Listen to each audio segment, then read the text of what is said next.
नमस्कार दोस्तों। लीजिए प्रस्तुत है सुषमा अग्रवाल द्वारा लिखित उनका प्रथम उपन्यास नया रास्ता। वाचन आपकी अपनी प्यारी स्वाति जैन का है। अध्याय 13।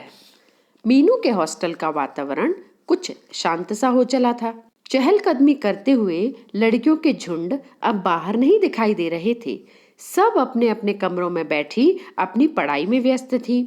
उनकी परीक्षा शुरू होने में सिर्फ 15 दिन शेष रह गए थे। मीनू बचपन से ही पढ़ाई में विशेष रुचि रखती थी। परीक्षा के दिनों में तो उसे खाने की भी सुध नहीं रहती थी। वह आजकल कॉलेज भी नहीं जा रही थी। परीक्षा से पूर्व का अवकाश चल रहा था। वह हर समय अपने कमरे में अपनी पुस्तकों के साथ रहती। जब पढ़ते पढ़ते थक जाती तो अपनी सहेली माया के साथ बैठ 5 मिनट बातें कर लेती। आज मीनू को कुछ ज्यादा ही थकान महसूस हो रही थी। उसके सिर में तेज दर्द था। वह अपनी किताब पेट पर रखकर तकिए के सहारे लेट सी गई। मीनू का चेहरा बुखार के कारण तमतमा रहा था।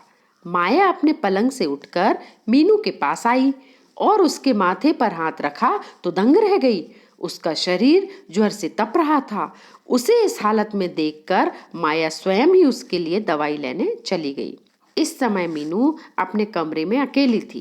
तेज ज्वर के कारण उसके सारे बदन में दर्द था। ऐसे समय में हर किसी को अपनी माँ ही याद आती है।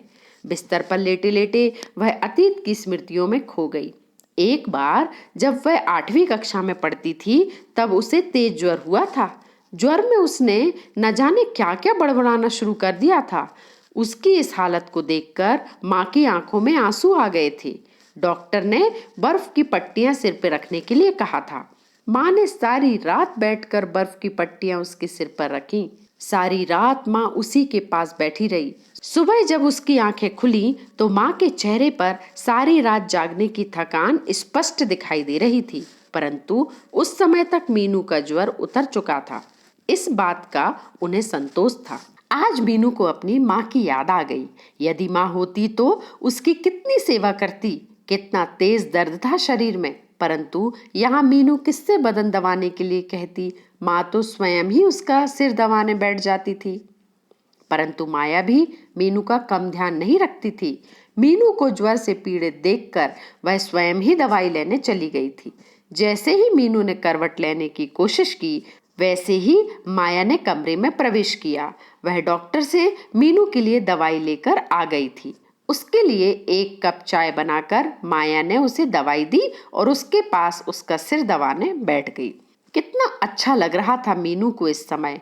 कितना अपनापन आ गया था माया के व्यवहार में। मीनू का मन माया के प्रति स्नेह से भर गया। सिर दबाने से मीनू को इतना आराम मिला कि न जाने कब उसे नींद आ गई और सुबह ही उसकी आंखें खुली। प्रातःकाल जब मीनू की आंखें खुली तो उसके शरीर का दर्द समाप्त हो गया था।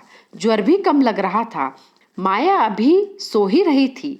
शायद रात देर तक पड़ी होगी। मीनू ने अपनी करवट बदली और माया की ओर मुंह करके लेट गई। सोती हुई माया को देखकर मीनू के हृदय में उसके लिए प्यार उमड़ पड़ा। घर से बाहर रहकर दूसरे लोग ही अपने हो जाते हैं। माया की जब आंखें खुली तो मीनू की दवाई का समय हो गया था। वह तुरंत बिस्तर से उठी और उसने मीनू को दवाई दी।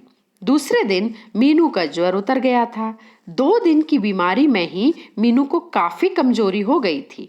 कुछ ही दिन पश्चात मीनू की परीक्षा शुरू हो गई थी।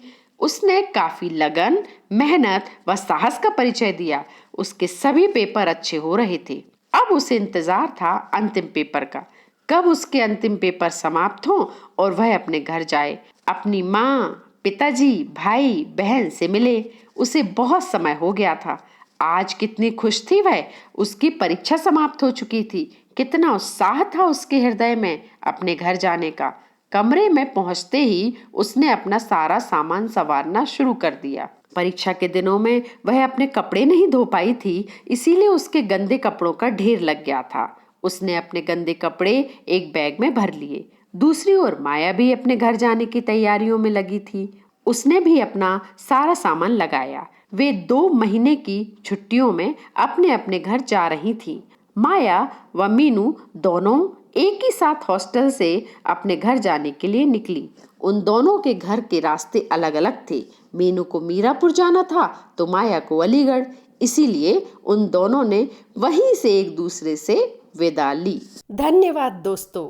अगर आपको मेरा प्रस्तुतिकरण अच्छा लगा हो तो मेरे वीडियो को लाइक करें, शेयर करें और मेरे चैनल को सब्सक्राइब करें और मुझे मेरे फेसबुक पेज स्वाति की पाठशाला पर फॉलो करें।